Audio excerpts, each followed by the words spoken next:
Je m'appelle Marguerite Beaumont, j'ai 70 ans, et jamais je n'aurais imaginé que ma vie paisible dans mon appartement parisien du 6e arrondissement se transformerait en cauchemar le jour précédant la fête des enfants. Ce matin-là, le ciel de Paris était d'un gris métallique, comme si la ville elle-même pressentait le drame qui allait se dérouler entre les murs de ma demeure. J'avais préparé des croissants frais, du chocolat chaud, et disposé sur la table de la cuisine ces petites attentions qui font le bonheur des enfants.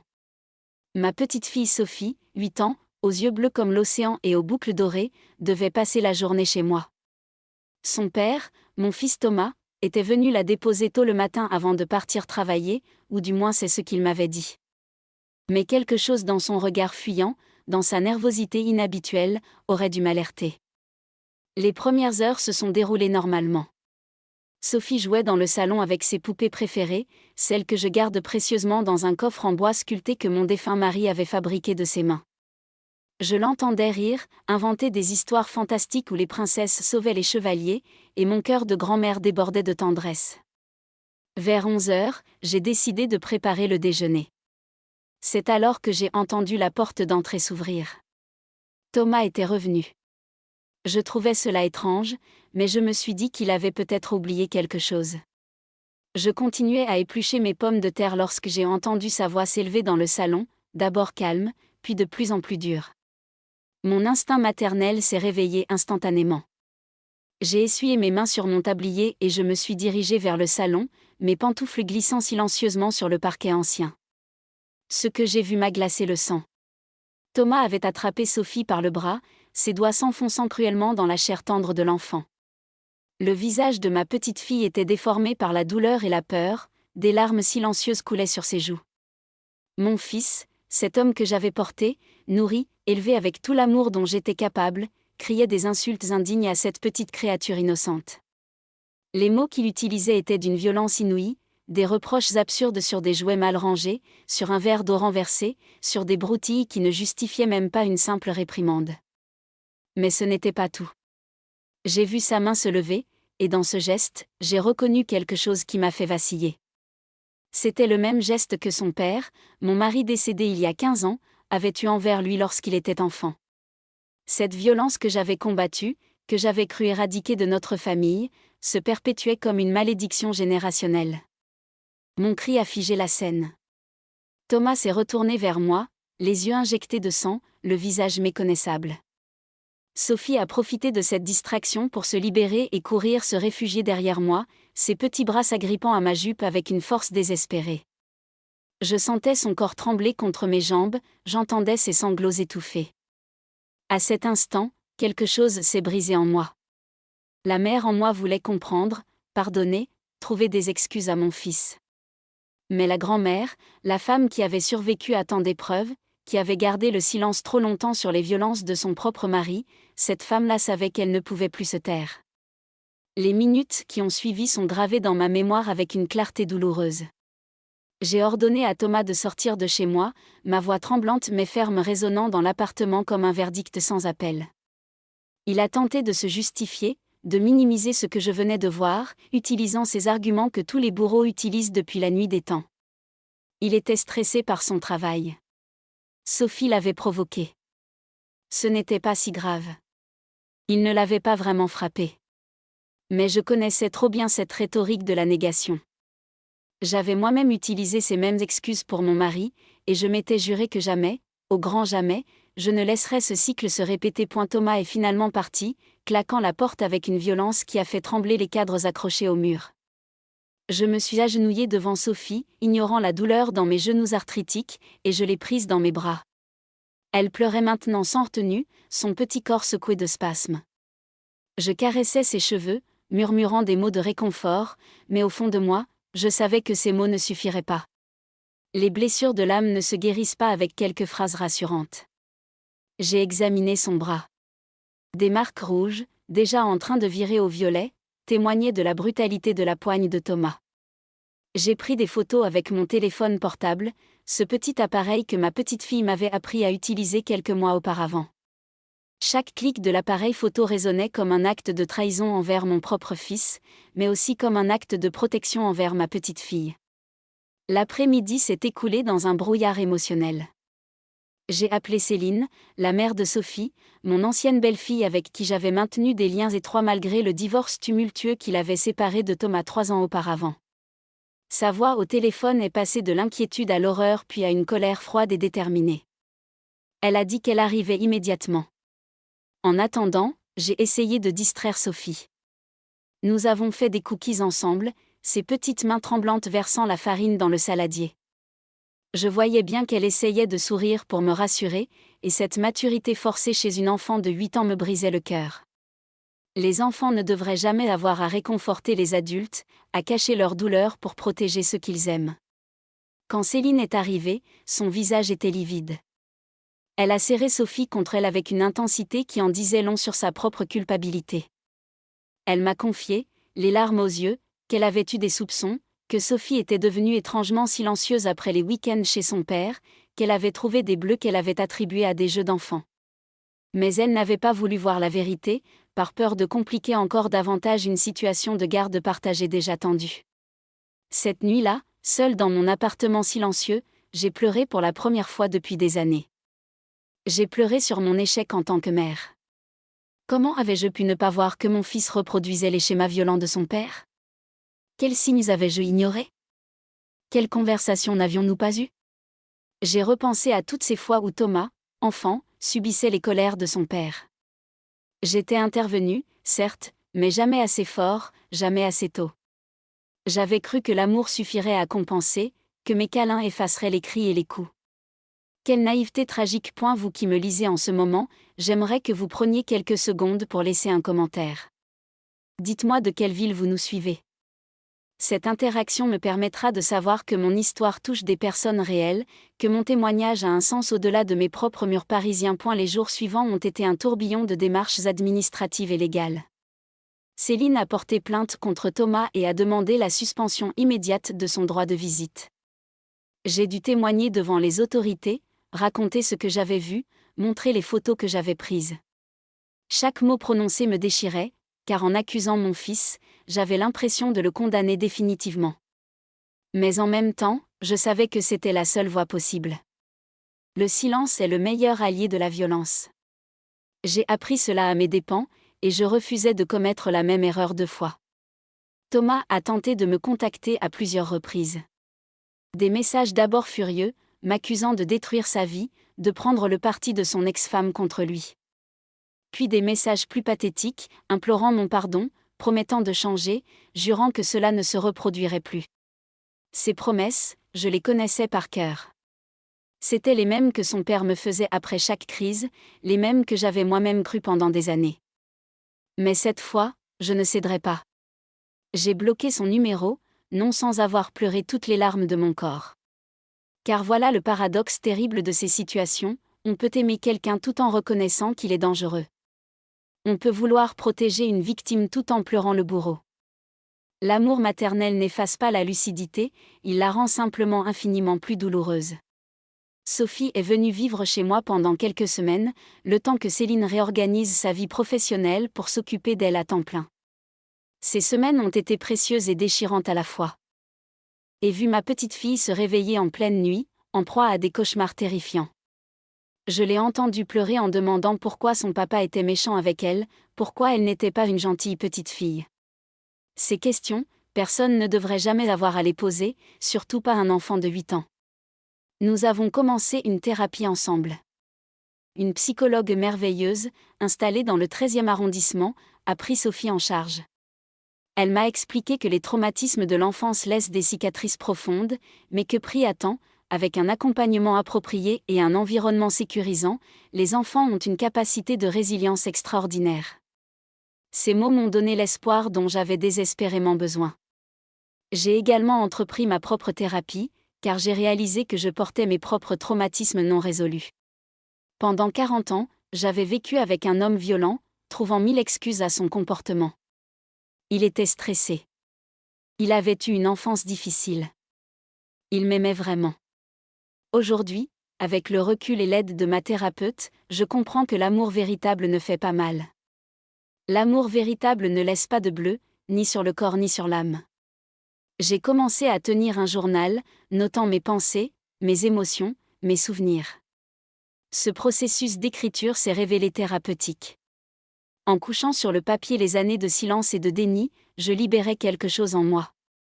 J'ai écrit sur mon mariage, sur les premiers signes de violence que j'avais ignorés, sur les fois où j'aurais dû partir mais où j'étais restée par peur, par honte, par ce conditionnement social qui nous apprend que les femmes doivent endurer et pardonner. J'ai écrit sur Thomas enfant, sur ses yeux apeurés quand son père criait, sur ses tentatives pour être l'enfant parfait qui ne provoquerait jamais la colère paternelle. J'ai compris que mon fils avait appris que la violence était une réponse acceptable au stress et à la frustration. Au fil des semaines, j'ai découvert des choses terrifiantes sur la vie de Thomas. Céline m'a confié que les violences envers Sophie n'étaient pas un incident isolé. Elles duraient depuis au moins 1 an, s'aggravant progressivement. Thomas avait menacé Sophie de représailles si elle parlait, utilisant cette tactique classique des abuseurs qui transforment les victimes en complices silencieuses de leur propre martyre. Ma petite fille avait développé des stratégies de survie, éviter certains sujets, ranger compulsivement ses affaires, surveiller constamment l'humeur de son père pour anticiper les crises. À 8 ans, elle était devenue une experte en lecture des signaux de danger, une compétence qu'aucun enfant ne devrait jamais avoir à acquérir. J'ai aussi appris que Thomas avait été violent avec Céline durant leur mariage. Elle m'a raconté, la voix brisée, les insultes quotidiennes, les objets lancés, les fois où il l'avait poussée contre un mur ou lui avait tordu le bras.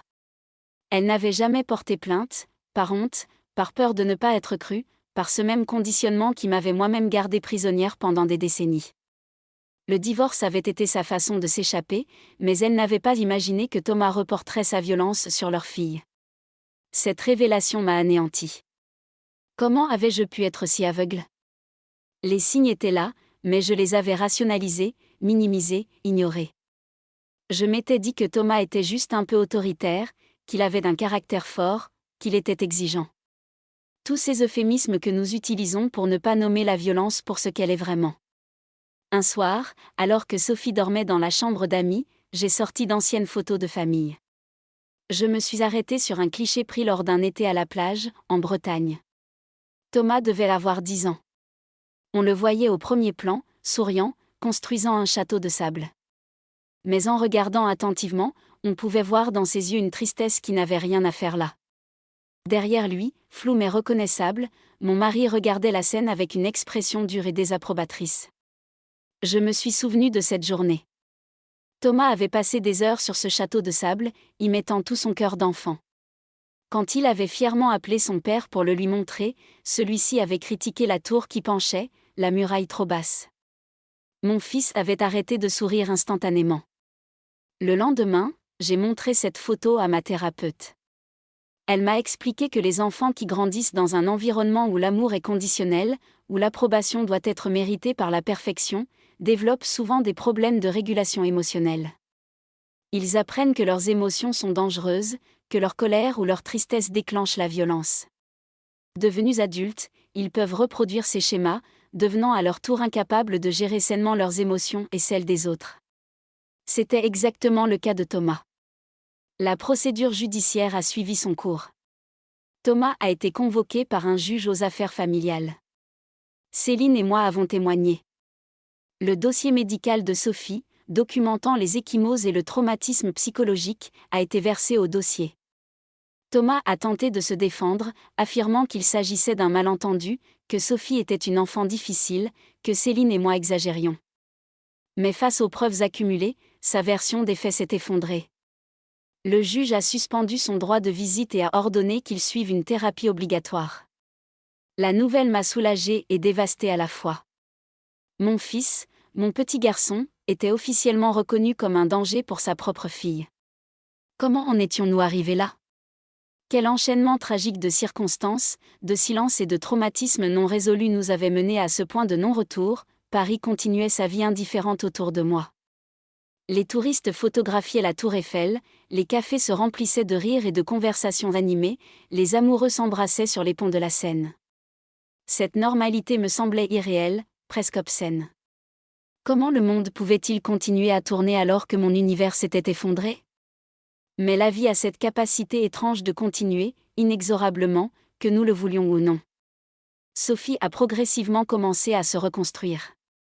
La thérapie l'aidait à comprendre que la violence subie n'était pas sa faute, qu'elle était une victime et non une coupable. Elle a recommencé à rire, timidement d'abord, puis avec plus d'assurance. Elle a repris ses activités, le dessin, la danse, les jeux avec ses camarades d'école. Chaque petit progrès était pour moi une victoire, une preuve que le cycle pouvait être brisé, que les blessures pouvaient guérir. Nous avons instauré de nouveaux rituels. Chaque mercredi après-midi, Sophie venait prendre le goûter chez moi.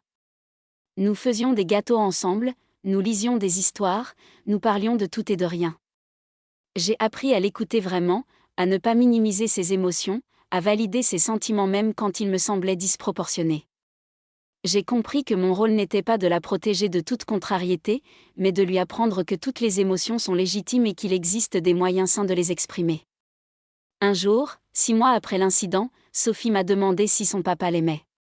Cette question, d'une simplicité dévastatrice, m'a coupé le souffle. Comment expliquer à un enfant que l'amour ne justifie jamais la violence ?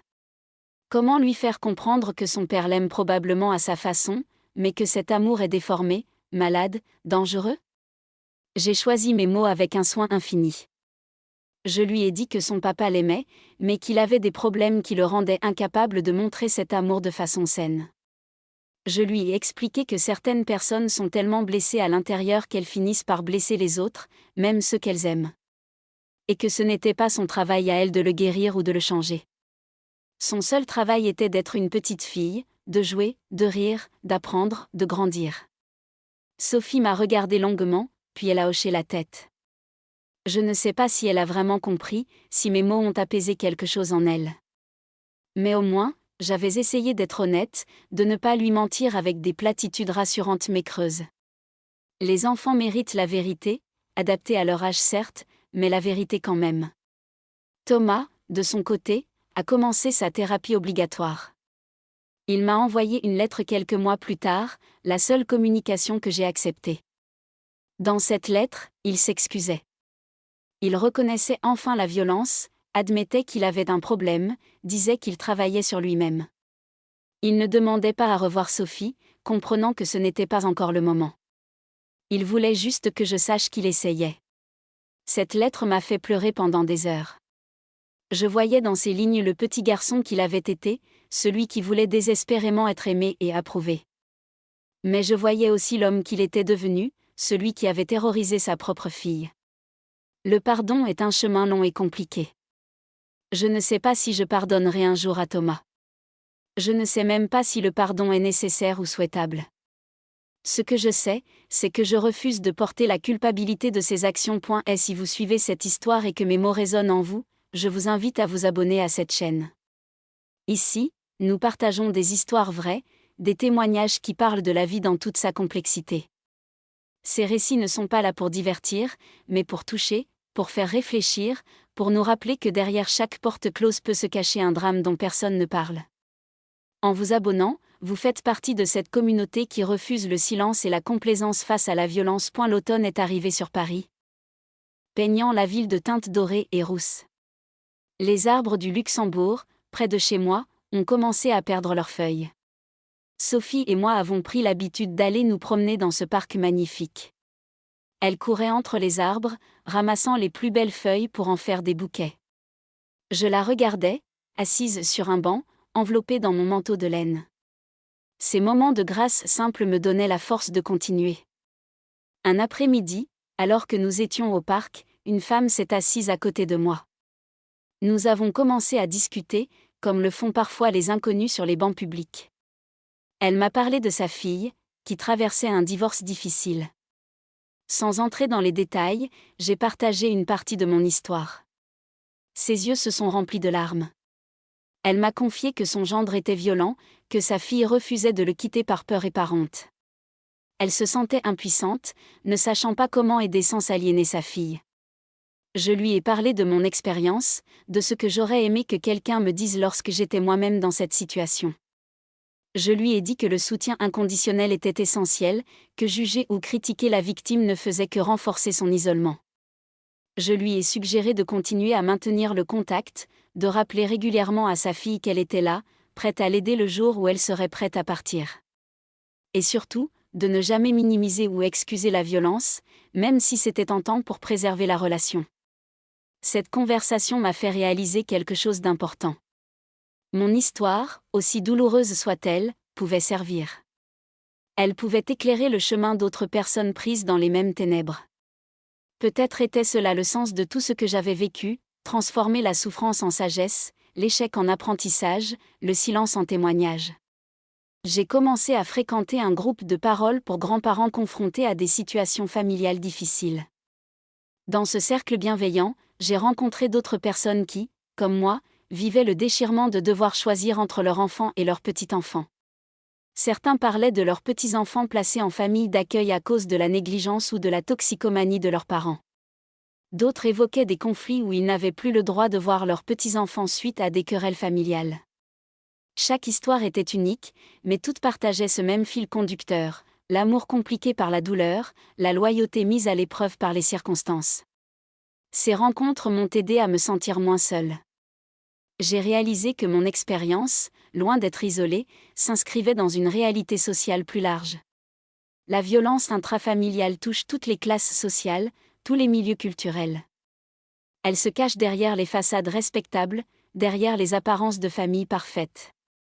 Et trop souvent, elle se transmet de génération en génération, comme un héritage toxique que personne n'a demandé mais que beaucoup perpétuent faute d'avoir les outils pour le briser. L'hiver s'est installé doucement sur la capitale.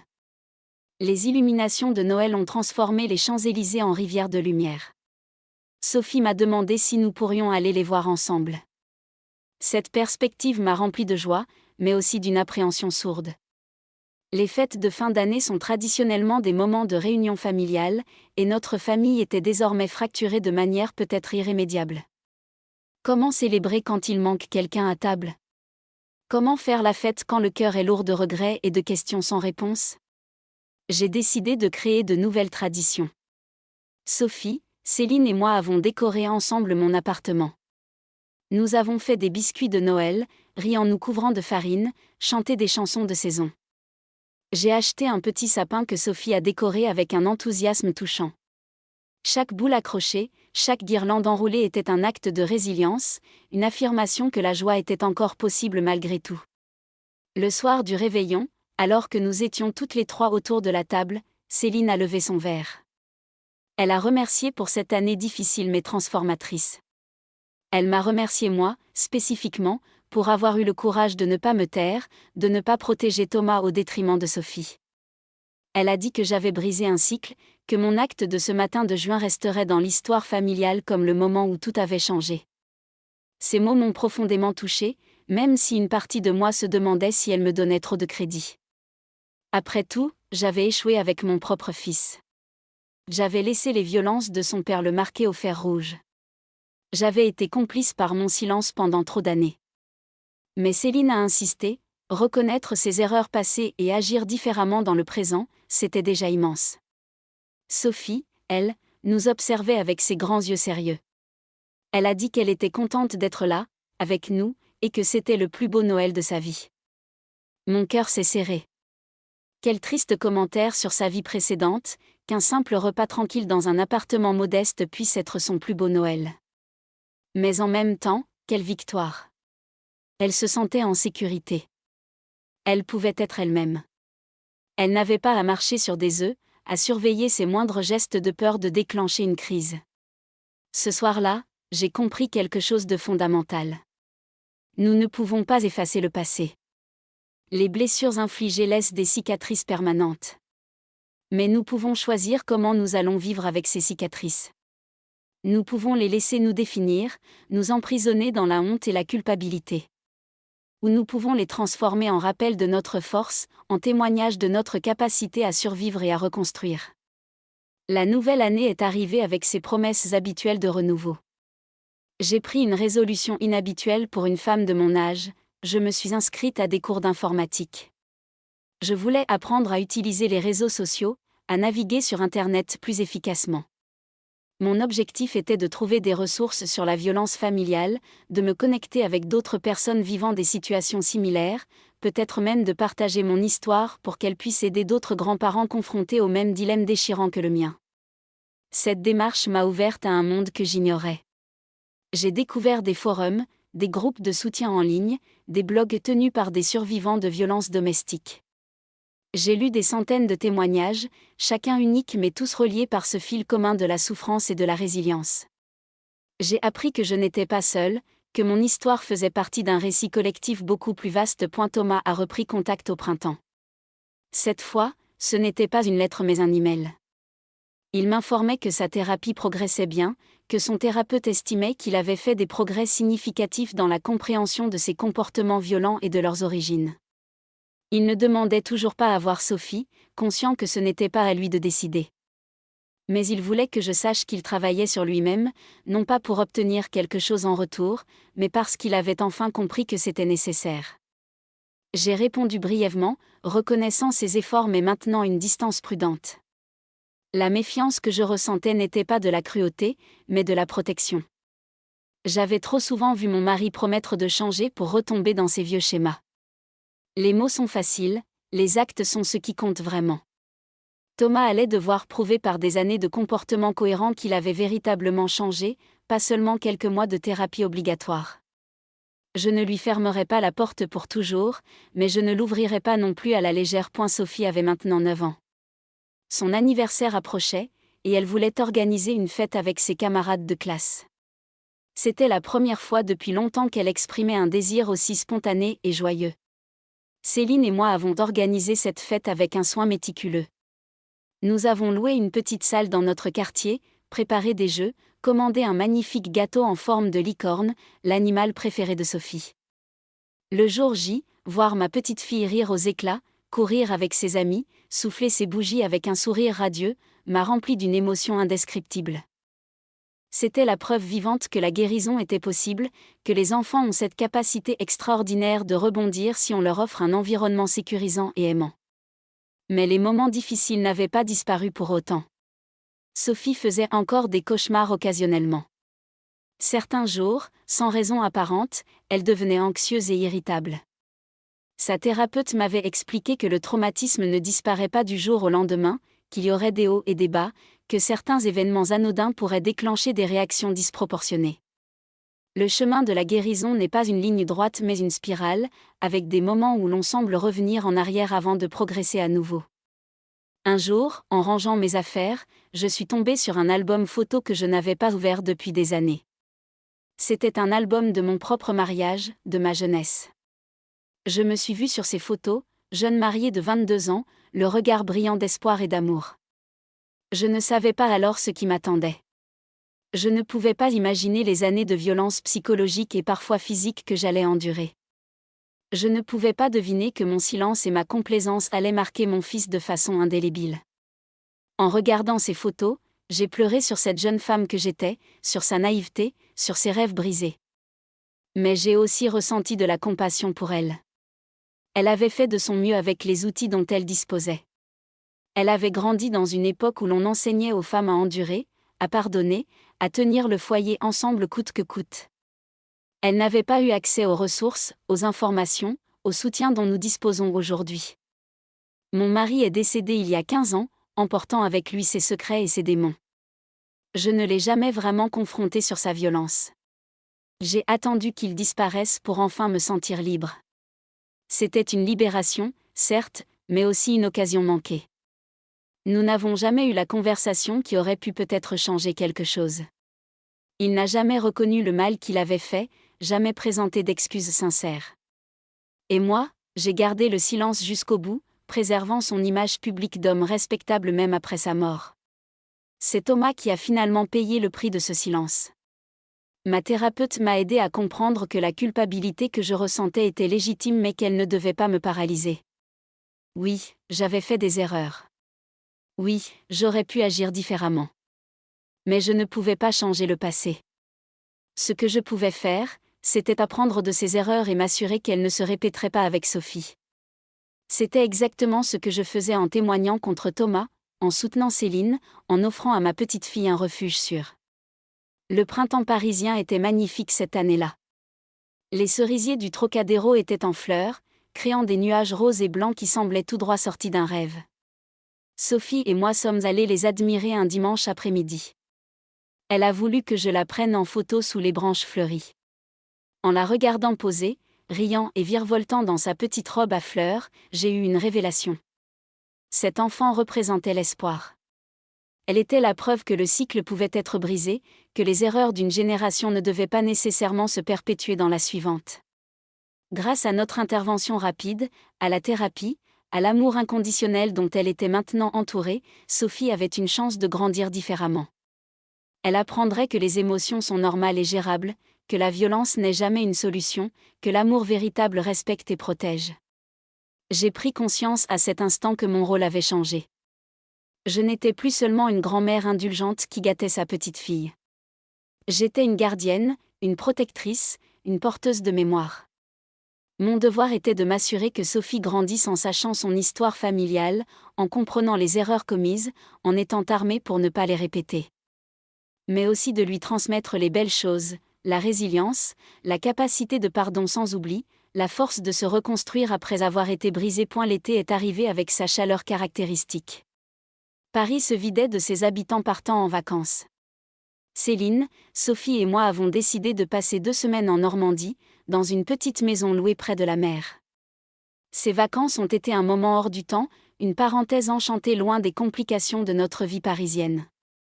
Nous avons construit des châteaux de sable, ramassé des coquillages, mangé des glaces en regardant les couchers de soleil sur l'océan. Sophie a appris à nager correctement, surmontant sa peur de l'eau avec une détermination admirable.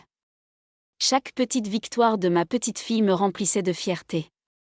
Un soir, alors que Sophie dormait, Céline et moi sommes restés sur la terrasse, sirotant du vin blanc et écoutant le bruit des vagues. Nous avons parlé de Thomas, ce que nous faisions rarement devant Sophie.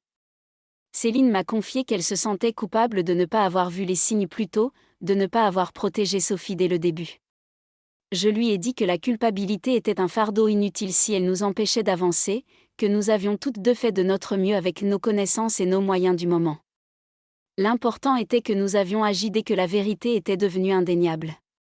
Céline m'a alors posé une question qui m'a déstabilisée. Pensais-je que Thomas pourrait un jour revoir Sophie ? Je suis restée silencieuse longtemps avant de répondre. Honnêtement, je ne savais pas. Une partie de moi voulait croire à la rédemption, au changement authentique. Une autre partie, plus cynique et marquée par l'expérience, doutait qu'un homme puisse vraiment transformer des schémas si profondément ancrés. J'ai finalement dit à Céline que cette décision lui appartenait en premier lieu, qu'elle était la mère de Sophie et connaissait mieux que quiconque ce qui était bon pour son enfant. Mais que si ce jour venait, il devrait être précédé de garanties solides, des années de thérapie réussies pour Thomas, des visites supervisées au début, une écoute attentive des besoins et des sentiments de Sophie. Et surtout, au moindre signe de rechute, au moindre comportement problématique, il faudrait avoir le courage de tout arrêter à nouveau. De retour à Paris en septembre, j'ai repris mes activités habituelles. Le groupe de parole pour grands-parents était devenu un rendez-vous important pour moi. J'y avais trouvé non seulement du soutien, mais aussi un sens à mon expérience. Plusieurs membres m'avaient dit que mon témoignage les avait aidés à prendre des décisions difficiles dans leur propre situation familiale. Cette reconnaissance m'a poussée à aller plus loin. J'ai commencé à écrire un petit livre, un recueil de témoignages et de réflexions sur la violence intrafamiliale vue du point de vue des grands-parents. J'y racontais mon histoire, mais aussi celle d'autres personnes que j'avais rencontrées. Mon objectif n'était pas de devenir écrivaine, mais simplement de laisser une trace, un document qui pourrait aider d'autres personnes confrontées au même dilemme. L'écriture s'est révélée thérapeutique. Chaque soir, après le dîner, je m'installais à mon petit bureau près de la fenêtre donnant sur la cour intérieure de mon immeuble, et je noircissais des pages. Je racontais les moments difficiles, mais aussi les victoires, les apprentissages, les moments de grâce. Je voulais montrer que même dans les situations les plus sombres, l'espoir était possible, que la résilience existait, que l'amour pouvait triompher de la violence si on lui en donnait les moyens. Thomas a demandé à me rencontrer en octobre. Après presque 2 ans de thérapie intensive, il se sentait prêt à avoir une conversation avec moi. J'ai longuement hésité avant d'accepter. La perspective de le revoir me remplissait d'une anxiété difficile à décrire. Mais ma thérapeute m'a encouragée, estimant que cette rencontre pourrait être bénéfique pour nous deux, à condition qu'elle ait lieu dans un cadre sécurisé et avec des attentes claires. Nous nous sommes retrouvés dans un café neutre, loin de nos quartiers habituels. Quand je l'ai vu entrer, j'ai eu un choc. Thomas avait changé physiquement. Il avait perdu du poids, ses traits étaient plus fins, ses yeux moins durs. Il s'est assis en face de moi avec une humilité que je ne lui connaissais pas. Pendant 2 heures, nous avons parlé. Vraiment parlé, peut-être pour la première fois depuis des années. Thomas a commencé par s'excuser. Pas avec les excuses superficielles et défensives qu'il m'avait envoyées dans ses premiers messages, mais avec une reconnaissance profonde et douloureuse de ce qu'il avait fait. Il a reconnu avoir terrorisé Sophie, avoir reproduit les schémas de violence de son père, avoir failli à son rôle de parent. Il a parlé de sa thérapie, de ce qu'il avait découvert sur lui-même, la colère refoulée depuis l'enfance, l'incapacité à gérer ses émotions, la conviction toxique que la violence était une forme acceptable de discipline. Il a aussi parlé de moi. Il m'a dit qu'il m'en avait voulu pendant longtemps d'avoir témoigné contre lui, de ne pas l'avoir défendu comme une mère est censée défendre son enfant. Mais qu'il comprenait maintenant que c'était exactement ce qu'il fallait faire, que mon acte était un acte d'amour autant envers Sophie qu'envers lui-même. En me forçant à affronter les conséquences de ses actes, je lui avais offert une chance de changement véritable. Ces mots m'ont profondément remué. J'ai pleuré, libérant des mois de tension et d'angoisse. J'ai parlé à mon tour, partageant ma propre culpabilité, mes regrets de ne pas avoir mieux protégé Thomas enfant, de ne pas avoir quitté son père plus tôt. Je lui ai expliqué mon propre parcours thérapeutique, ma prise de conscience tardive des dynamiques toxiques qui avaient gangréné notre famille pendant des générations. Thomas m'a écouté sans m'interrompre, les larmes coulant silencieusement sur ses joues. Quand j'ai eu fini, il a tendu la main à travers la table et a pris la mienne. Ce simple geste contenait tant de choses, du pardon, de la compréhension, de la tristesse partagée. Nous sommes restés ainsi quelques minutes, 2 êtres blessés tentant de se reconnecter par-delà le gouffre qui s'était ouvert entre nous. Mais j'ai aussi été claire sur mes limites. Je lui ai dit que je voulais croire en son changement, mais que ma priorité absolue restait la protection de Sophie. Que je soutenais son travail thérapeutique, mais que les mots ne suffisaient pas, que seul le temps et les actes cohérents pourraient restaurer la confiance. Que je n'influencerais pas Céline dans sa décision concernant les visites, que c'était à elle de décider quand et si Sophie reverrait son père. Thomas a accepté tout cela sans protester. Il a dit qu'il ne demandait rien d'autre qu'une chance de continuer à travailler sur lui-même, de prouver par ses actions qu'il avait changé. Il ne se faisait aucune illusion sur le chemin qui lui restait à parcourir. En sortant du café, je me sentais étrangement légère. Cette conversation n'avait pas effacé le passé, n'avait pas réparé toutes les blessures.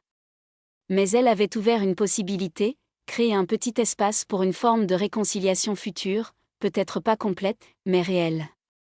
L'anniversaire de l'incident approchait. Cela ferait bientôt 2 ans que j'avais surpris Thomas en train de maltraiter Sophie. Cette date était gravée dans ma mémoire comme un point de rupture, le moment où tout avait basculé. Je ne savais pas comment la marquer, si je devais en parler avec Sophie ou la laisser passer en silence. J'ai finalement décidé d'en discuter avec Céline.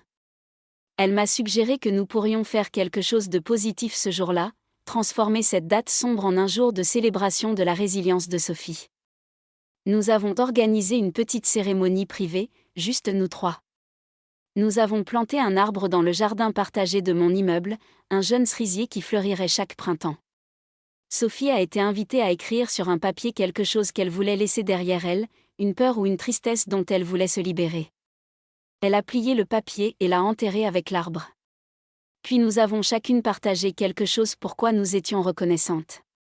Sophie a dit qu'elle était reconnaissante pour sa maman et pour moi, pour sa meilleure amie Clara, et pour son chat Minou. Céline a exprimé sa gratitude pour la force de Sophie, pour mon soutien indéfectible, et pour la chance d'avoir pu construire une nouvelle vie. Moi, j'ai dit que j'étais reconnaissante pour le courage d'avoir agi, pour la possibilité de voir Sophie grandir en sécurité, et pour avoir appris, même à 70 ans, qu'il n'est jamais trop tard pour changer. Cette cérémonie simple mais significative a marqué un tournant. Nous avons transformé une date de traumatisme en une date de célébration et d'espoir.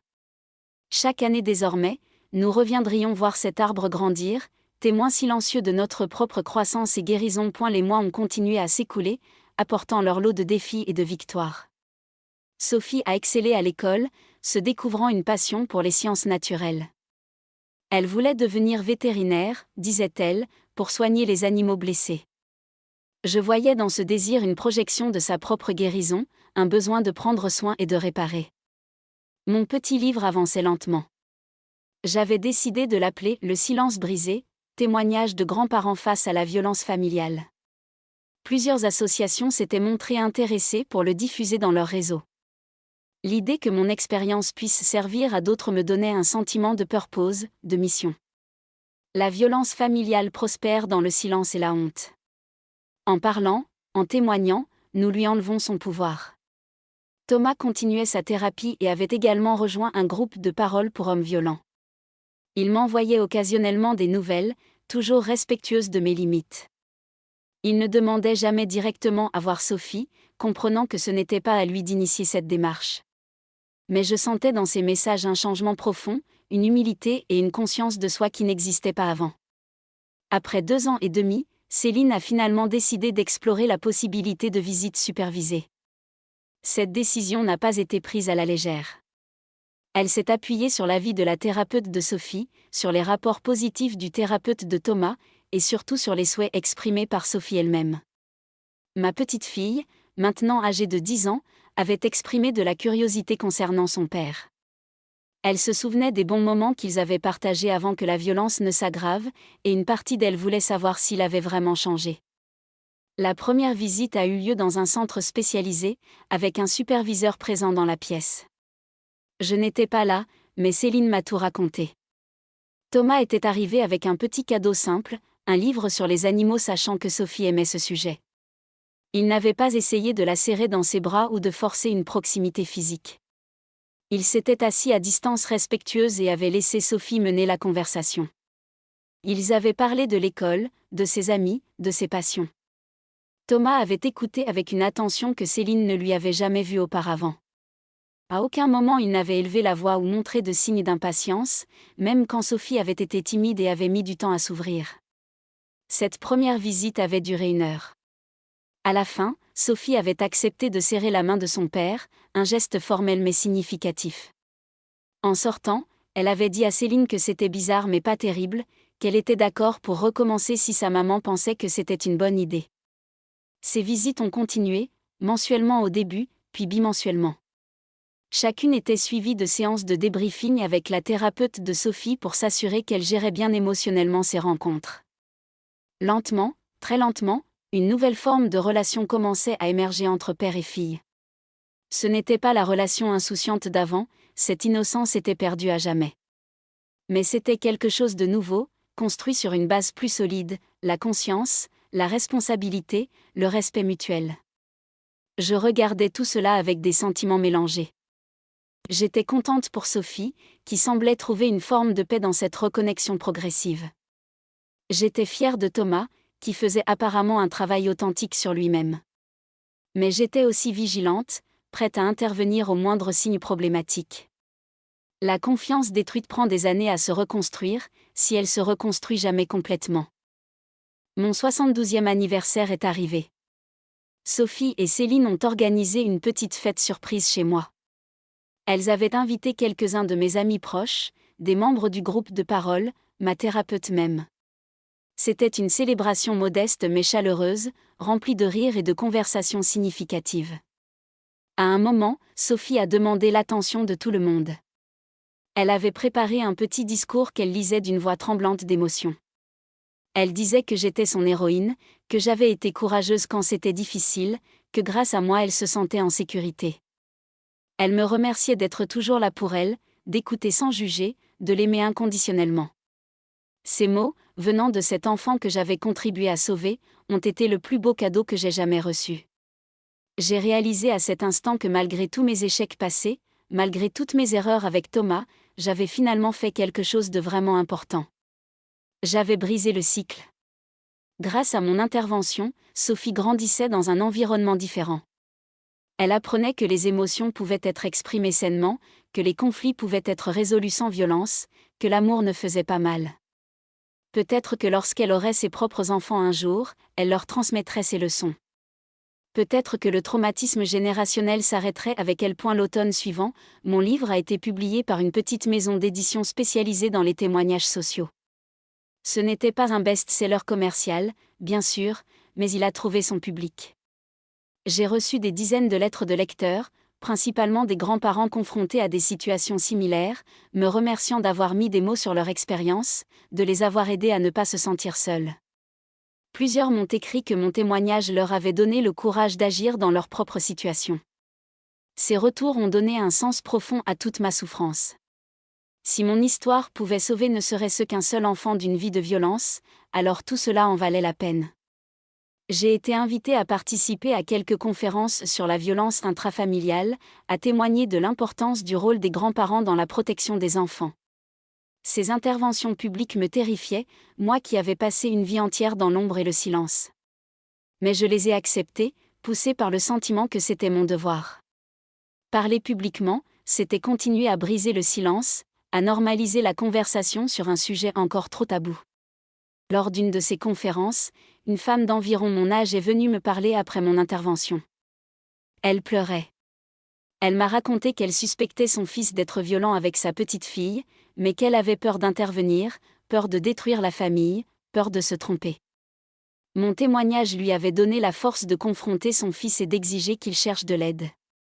Je l'ai serré dans mes bras, cette inconnue qui était en réalité ma sœur en souffrance, et je lui ai dit qu'elle faisait la bonne chose, que protéger un enfant valait tous les risques. Sophie a célébré son 11e anniversaire. Elle grandissait, devenait une préadolescente avec ses propres opinions, ses propres passions, sa propre personnalité affirmée. Les cicatrices de son traumatisme étaient toujours là, mais elle ne la définissait plus. Elle était une enfant joyeuse, curieuse, empathique. Elle défendait les plus faibles dans la cour d'école, s'indignait des injustices, rêvait de changer le monde. Je voyais en elle une force extraordinaire, née paradoxalement de sa vulnérabilité passée. Les visites avec Thomas se poursuivaient. Après un an de visites supervisées sans incident, le juge avait autorisé des visites non supervisées de courte durée dans des lieux publics. Thomas et Sophie allaient au musée ensemble, au cinéma, se promenaient dans les parcs. Ces moments restaient encadrés et limités, mais ils représentaient un progrès immense. Thomas semblait authentiquement transformé, patient, à l'écoute, respectueux des limites de sa fille. Bien sûr, je restais vigilante. Je savais que les rechutes étaient possibles, que les vieux démons pouvaient ressurgir dans des moments de stress. Mais je choisissais de donner à Thomas le bénéfice du doute, tout en gardant les yeux ouverts. La rédemption est possible, mais elle doit être gagnée jour après jour, acte après acte. Ma propre santé commençait à décliner légèrement. Rien de grave, juste les maux habituels de l'âge, l'arthrite qui rendait les escaliers plus difficiles, la vue qui baissait, la fatigue qui venait plus vite. Ces rappels de ma mortalité m'ont poussé à réfléchir à mon héritage. Que laisserai-je derrière moi quand je partirai ? Mon livre, certes. Mais surtout, j'espérais laisser à Sophie le souvenir d'une grand-mère qui avait eu le courage d'agir, qui avait montré qu'il n'est jamais trop tard pour faire ce qui est juste. J'ai commencé à écrire des lettres à Sophie, qu'elle ne lirait qu'après ma mort. Dans ces lettres, je lui racontais tout, mon mariage difficile, mes erreurs avec Thomas, les leçons que j'avais apprises trop tard. Je voulais qu'elle comprenne l'histoire complète de notre famille, avec ses ombres et ses lumières. Je voulais qu'elle sache que même les personnes imparfaites peuvent faire des choix courageux, que la rédemption personnelle est toujours possible, que briser les cycles toxiques est l'un des actes les plus héroïques que l'on puisse accomplir. Un jour d'hiver, presque 3 ans après l'incident initial, Thomas m'a demandé à me voir à nouveau. Nous nous sommes retrouvés dans le même café que la première fois. Il voulait me parler de quelque chose d'important. Il m'a annoncé qu'il avait décidé de devenir bénévole dans une association d'aide aux hommes violents. Il voulait utiliser son expérience pour aider d'autres hommes à reconnaître leur comportement problématique et à chercher de l'aide avant qu'il ne soit trop tard. Cette nouvelle m'a profondément émue. C'était la preuve la plus convaincante de son changement authentique. Transformer sa propre souffrance et ses erreurs en outils pour aider les autres, c'est l'essence même de la rédemption. Nous avons parlé longuement ce jour-là. Thomas m'a confié qu'il avait passé des mois à lire sur la violence domestique, à comprendre les mécanismes psychologiques qui la sous-tendent. Il avait découvert que son cas n'était pas unique, que des milliers d'hommes reproduisaient les schémas violents de leur enfance sans même en avoir conscience. Il voulait intervenir en amont, atteindre les hommes avant qu'ils ne fassent les mêmes erreurs que lui, avant qu'ils ne détruisent leur famille. Je lui ai dit combien j'étais fière de lui, combien ce choix était courageux. Mais je lui ai aussi rappelé que le travail sur soi ne s'arrêtait jamais, que la vigilance devait rester constante. Les déclencheurs pouvaient apparaître à tout moment, et il devait continuer à utiliser les outils thérapeutiques qu'il avait développés. Thomas a acquiescé, reconnaissant la justesse de mes mots. Il m'a dit qu'il voyait désormais sa thérapie non pas comme une obligation mais comme une hygiène mentale nécessaire, aussi importante que l'exercice physique pour le corps. Le printemps est revenu, et avec lui le 3e anniversaire de notre cérémonie de l'arbre. Le jeune cerisier que nous avions planté avait grandi, ses branches s'étendaient maintenant largement, et ses fleurs roses créaient un spectacle magnifique. Sophie, Céline et moi nous sommes retrouvés comme chaque année pour cette date spéciale. Cette fois, nous avons invité Thomas à se joindre à nous. C'était la première fois qu'il participait à un événement familial depuis l'incident. La décision n'avait pas été facile à prendre, mais Sophie avait dit qu'elle le voulait là. Nous nous sommes tenus tous les 4 autour de l'arbre. Chacun a partagé ses pensées. Sophie a parlé de sa fierté de voir que son papa travaillait dur pour devenir une meilleure personne.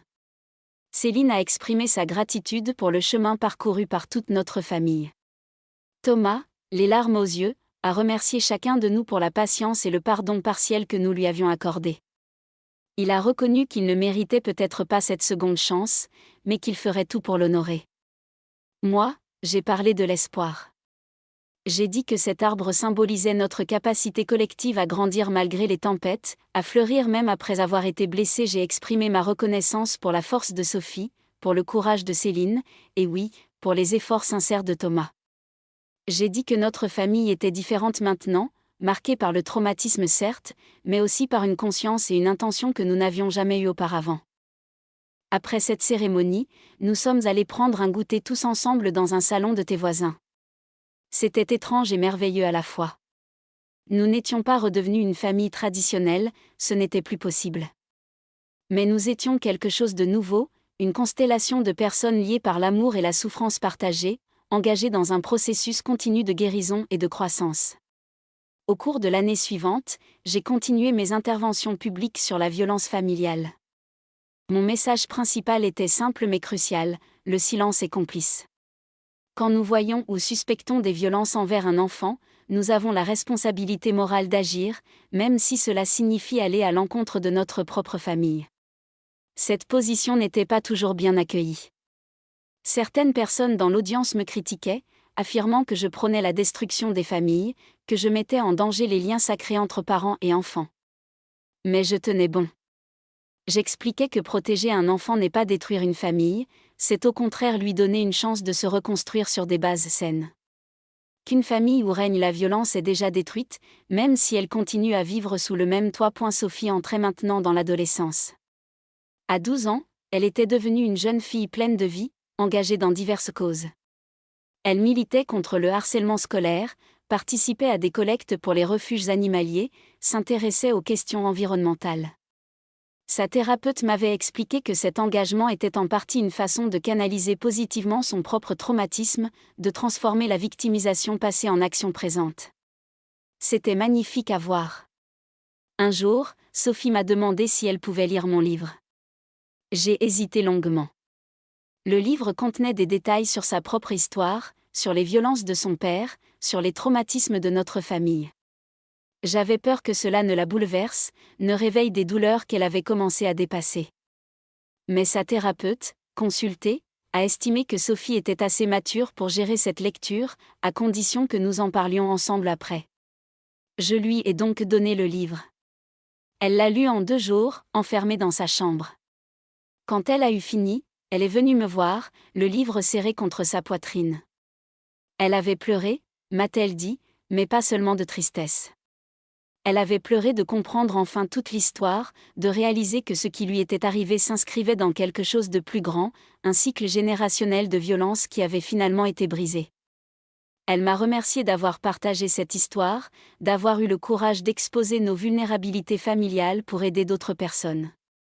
Puis elle m'a dit quelque chose qui m'a profondément marqué. Un jour, elle aussi voulait témoigner, raconter son histoire du point de vue de l'enfant victime devenu survivant. Elle voulait montrer aux autres enfants qu'il était possible de guérir, de grandir au-delà du traumatisme. Cette détermination chez ma petite fille m'a rempli d'une fierté indescriptible. Le cycle n'était pas seulement brisé, il était transformé en quelque chose de positif, une force pour le bien. Thomas continuait son travail de bénévolat auprès des hommes violents.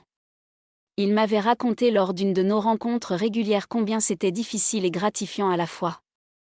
Difficile, car il devait constamment affronter le reflet de ce qu'il avait été dans les hommes qu'il tentait d'aider. Gratifiant, car il voyait parfois des prises de conscience, des transformations en cours, la prévention de tragédies futures. Il m'avait confié que son plus grand regret était de ne pas avoir cherché d'aide plus tôt, avant que Sophie ne soit blessée. Cette conversation m'a permis de lui dire quelque chose d'important. Je lui ai expliqué que même si je ne pouvais pas oublier ce qu'il avait fait, même si une partie de moi ne lui pardonnerait peut-être jamais complètement, je reconnaissais son travail de transformation. Qu'il était rare de voir quelqu'un assumer pleinement ses erreurs et travailler si dur pour changer. Que même si notre relation ne serait jamais simple ou facile, il y avait de la place pour une forme de respect mutuel et de coexistence constructive. Thomas a pleuré en entendant ces mots.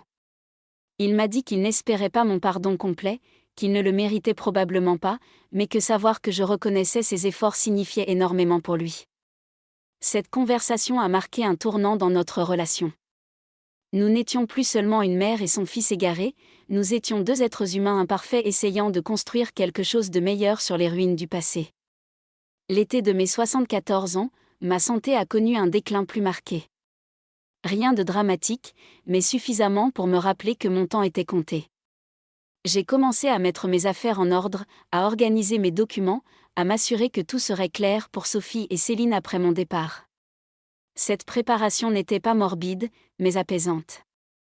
J'avais vécu une vie pleine, avec ses tragédies et ses triomphes.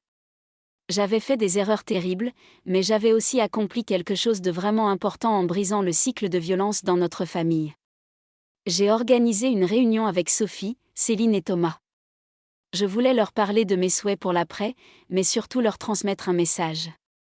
Je leur ai dit que notre famille avait traversé l'enfer, mais qu'elle en était sortie transformée. Que chacun d'entre eux avait montré une force extraordinaire, Sophie dans sa résilience, Céline dans sa protection féroce de sa fille, Thomas dans sa volonté de changer. Je leur ai dit que l'histoire de notre famille n'était pas seulement une histoire de violence et de douleur, mais aussi une histoire de courage, de rédemption et d'espoir. Je leur ai demandé de continuer à raconter cette histoire, de ne pas la cacher par honte, mais de l'utiliser pour aider d'autres personnes prises dans des situations similaires. Sophie a promis qu'un jour, quand elle serait prête, elle écrirait sa propre version, le témoignage de l'enfant survivant. Céline a dit qu'elle continuait déjà à partager notre histoire avec d'autres mères confrontées à des ex-conjoints violents, leur montrant qu'il était possible de protéger ses enfants même face à l'adversité. Thomas a affirmé qu'il poursuivrait son travail auprès des hommes violents aussi longtemps qu'il le pourrait, transformant son passé honteux en outil de prévention. Cet après-midi-là, assis tous les quatre dans mon salon parisien inondé de lumière dorée, j'ai ressenti une paix profonde. Notre famille était brisée, oui, mais elle était aussi réparée d'une certaine manière. Pas comme avant, jamais comme avant. Mais comme quelque chose de nouveau, de plus conscient, de plus authentique. Les cicatrices étaient là, visibles, mais elles racontaient une histoire de survie et de transformation. L'automne suivant, j'ai reçu une invitation surprenante. Une grande chaîne de télévision préparait un documentaire sur la violence intrafamiliale et voulait que je témoigne. J'ai longuement hésité. Parler dans des conférences ou écrire un livre était une chose, mais exposer mon visage et mon histoire à des millions de téléspectateurs en était une autre. J'ai consulté ma famille. Sophie m'a encouragée avec enthousiasme, affirmant que plus de personnes entendraient notre histoire, plus d'enfants pourraient être sauvés. Céline était plus réservée, craignant l'exposition médiatique, mais a finalement accepté de me soutenir dans ma décision. Thomas était partagé, conscient que le documentaire pourrait l'exposer publiquement comme un ancien homme violent, mais reconnaissant que c'était le prix à payer pour faire avancer la cause. Finalement, j'ai accepté. Le tournage a eu lieu sur plusieurs jours. Les réalisateurs étaient sensibles et respectueux, me laissant raconter l'histoire à mon rythme. Ils ont interviewé également Céline et Sophie, qui ont partagé leurs perspectives. Thomas a décliné d'apparaître à visage découvert, mais a accepté une interview audio où il parlait de son parcours de transformation. Le documentaire a été diffusé en prime time un soir de novembre. Je l'ai regardé chez moi, entouré de Sophie et Céline. C'était étrange et émouvant de voir notre histoire ainsi présentée, montée avec des images de Paris, des reconstitutions discrètes, des interviews d'experts.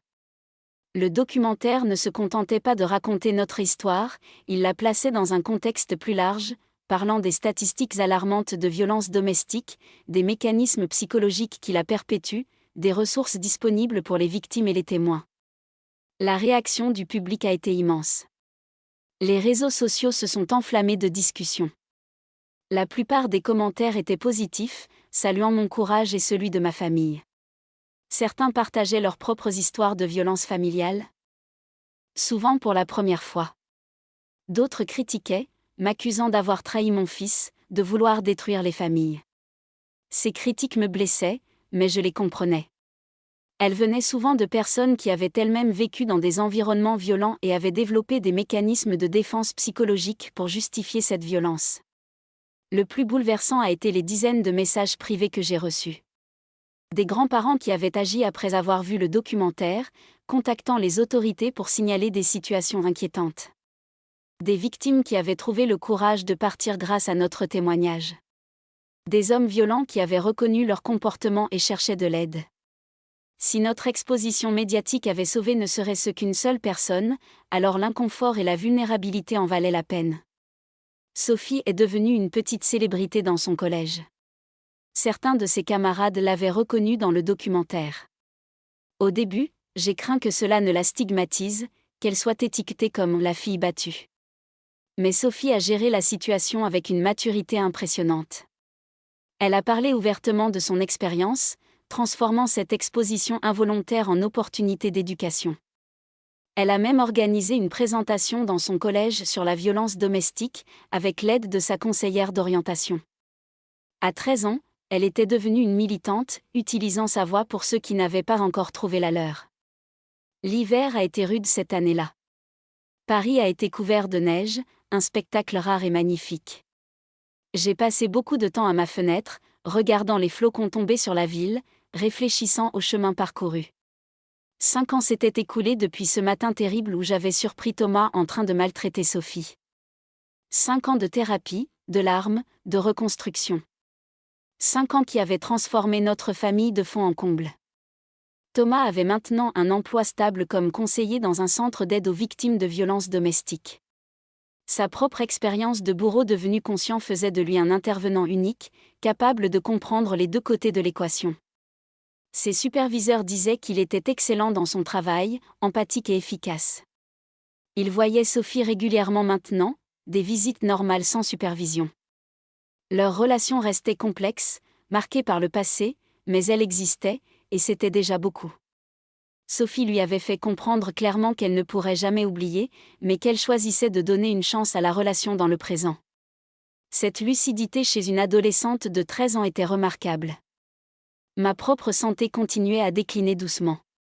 Les médecins parlaient de mon grand âge, de l'usure naturelle du corps. Je ne souffrais pas particulièrement, mais je sentais mes forces diminuer. J'avais fait la paix avec l'idée de ma mort prochaine. J'avais vécu longtemps, j'avais vu des choses extraordinaires et terribles, j'avais fait des erreurs et je les avais corrigées autant que possible. Surtout, j'avais laissé quelque chose derrière moi, une petite fille forte et résiliente, une famille transformée, un témoignage qui continuerait à aider les gens longtemps après mon départ. Un soir de printemps, 6 ans après l'incident, toute la famille s'est réunie pour célébrer l'anniversaire de Sophie.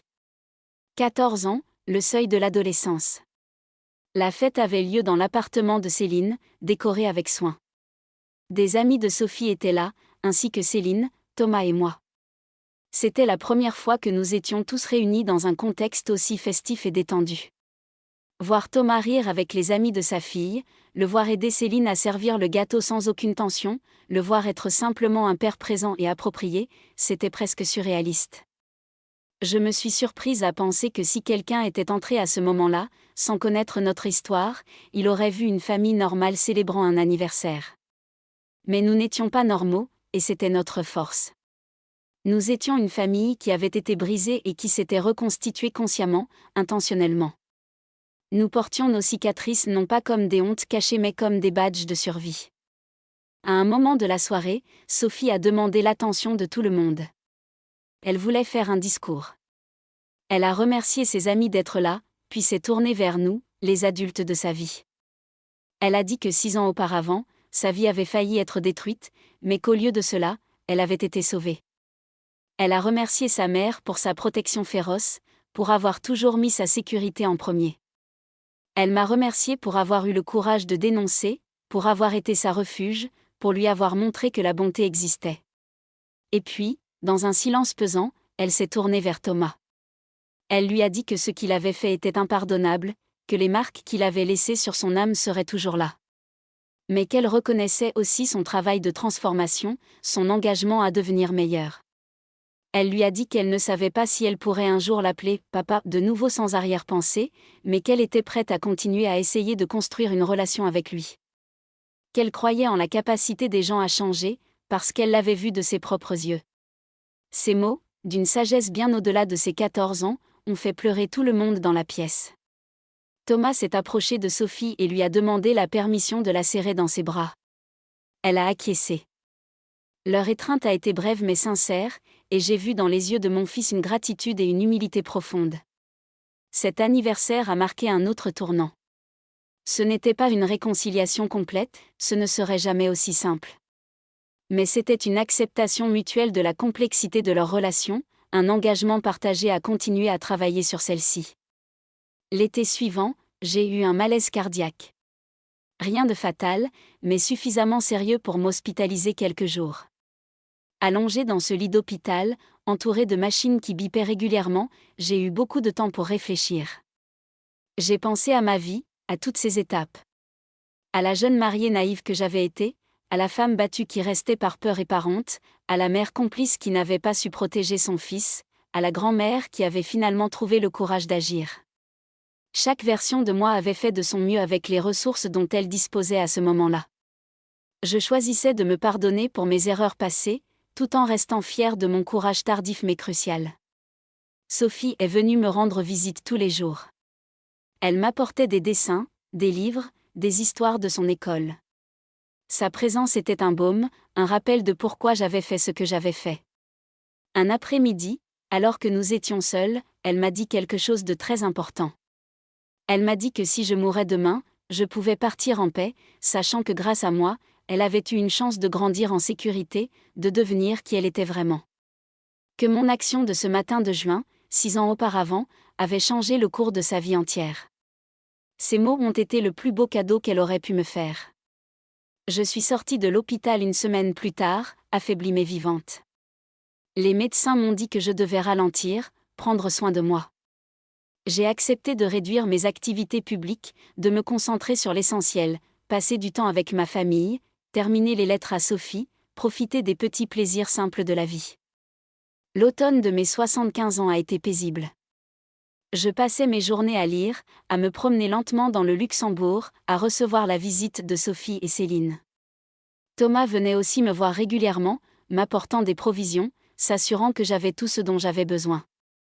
Notre relation avait trouvé un équilibre nouveau, ni chaleureuse ni distante, juste honnête et respectueuse. Un après-midi de décembre, alors que la première neige de l'hiver commençait à tomber, j'ai reçu une lettre d'une inconnue. C'était une femme vivant en province qui avait lu mon livre et vu le documentaire. Elle m'écrivait pour me remercier. Son propre père avait été violent avec elle durant son enfance, et sa mère n'avait jamais agi, prétendant ne rien voir. Cette femme avait grandi avec le sentiment d'avoir été trahie 2 fois, par son père violent et par sa mère complice. Mon témoignage lui avait permis de comprendre la complexité de la position de sa mère, les pressions sociales et psychologiques qui maintiennent les victimes dans le silence. Elle ne justifiait pas l'inaction de sa mère, mais elle la comprenait mieux. Et surtout, elle m'écrivait pour me dire que mon exemple l'avait inspirée. Elle était maintenant grand-mère elle-même, et elle avait juré que si jamais elle soupçonnait la moindre violence envers ses petits-enfants, elle agirait immédiatement. Mon histoire lui avait montré qu'il n'était jamais trop tard pour faire ce qui était juste. Cette lettre m'a profondément touchée. C'était la confirmation que notre souffrance, partagée publiquement, avait un sens au-delà de notre propre famille. Nous étions devenus malgré nous des porte-paroles pour tous ceux qui vivaient dans le silence et la honte. Notre histoire disait, « Vous n'êtes pas seul, il y a de l'espoir, le changement est possible. » Noël approchait. Sophie m'a demandé ce que je voulais comme cadeau. Je lui ai dit que je voulais une journée ensemble, juste elle et moi, à faire tout ce qu'elle voudrait. Le jour choisi, nous sommes allés au Louvre. Sophie adorait l'art, et nous avons passé des heures à déambuler dans les galeries. Devant la Joconde, dans la foule des touristes, elle m'a pris la main et m'a dit « Mamie, je ne serais pas là, pas comme ça, si tu n'avais pas été courageuse ce jour-là. » J'ai serré sa main en retour, incapable de parler tant l'émotion me serrait la gorge. Après le musée, nous sommes allés dans un salon de thé que Sophie aimait particulièrement. Devant nos chocolats chauds et nos pâtisseries, elle m'a parlé de ses rêves d'avenir. Elle voulait toujours devenir vétérinaire, mais elle voulait aussi travailler avec des enfants traumatisés, peut-être combiner les deux en créant un programme de thérapie assistée par les animaux pour jeunes victimes de violences. Son projet était magnifique, ambitieux, et profondément lié à sa propre expérience. J'étais émerveillée par sa capacité à transformer son traumatisme en mission de vie. Le soir du réveillon, nous étions tous réunis chez Céline. Pour la première fois en 7 ans, Thomas était présent pour un repas de Noël familial. L'atmosphère était un mélange d'espoir et de prudence. Nous savions tous que cette normalité apparente était fragile, construite jour après jour sur des fondations douloureuses. Mais elle était réelle. Nous existions ensemble, pas comme avant, mais comme quelque chose de nouveau. Au moment du dessert, j'ai demandé à prendre la parole. Je voulais leur dire quelque chose d'important. J'ai parlé de mon propre voyage, de la femme silencieuse et complice que j'avais été à celle qui avait finalement trouvé sa voie. J'ai reconnu mes échecs avec Thomas, demandant pardon pour ne pas l'avoir mieux protégé de son père. Thomas a secoué la tête, les larmes aux yeux, me disant qu'il ne me tenait pas responsable, qu'il avait fait ses propres choix et devait en assumer les conséquences. J'ai continué, remerciant Céline pour sa force, pour avoir protégé Sophie quand c'était nécessaire, pour avoir géré cette situation impossible avec tant de grâce.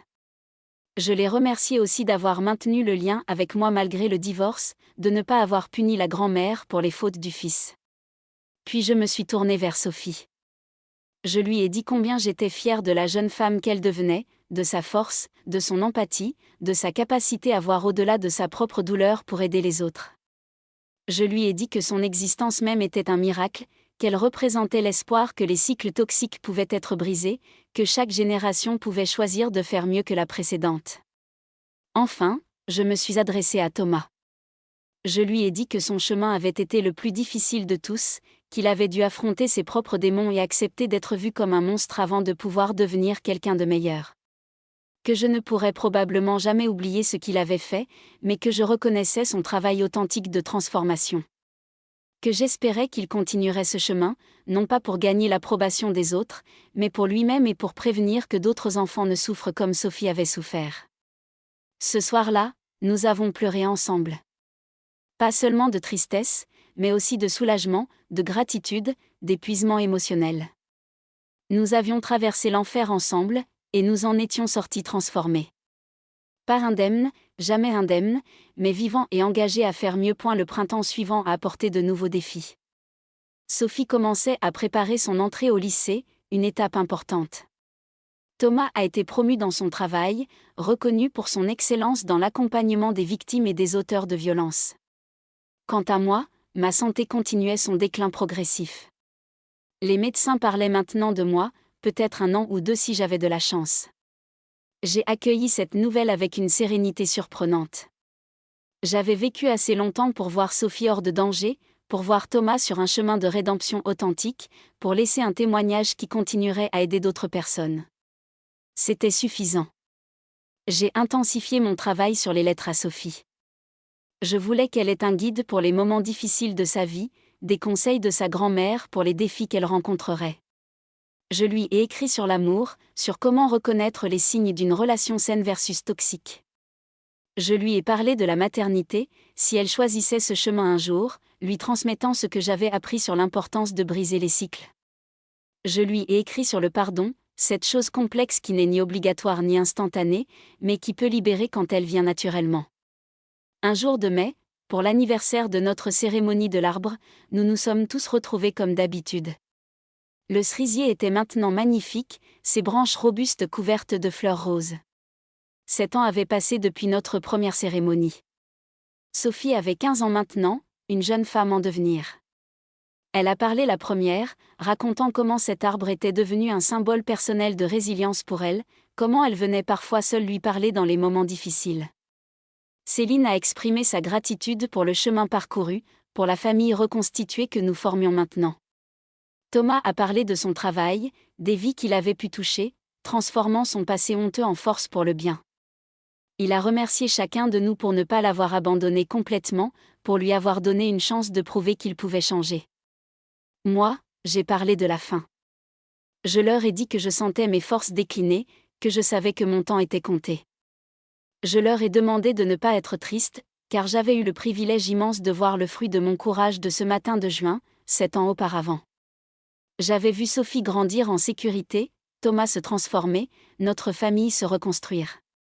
J'avais accompli ce que j'avais échoué à faire avec mon propre mari, briser le silence, stopper la violence. Je pouvais partir en paix. Sophie s'est jetée dans mes bras, pleurant. Je l'ai serrée contre moi, sentant sa chaleur, sa vie, sa force. J'ai murmuré à son oreille, « Tu es mon plus grand accomplissement, ma chérie.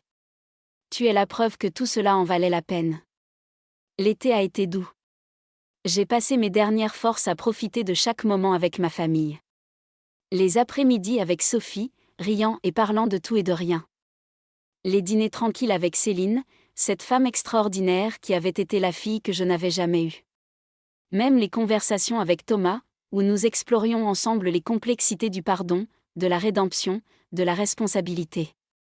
En août, j'ai été hospitalisée une dernière fois. Mon cœur fatigué ne pouvait plus suivre. Les médecins ont dit que c'était une question de jours, peut-être de semaines. J'ai demandé à rentrer chez moi.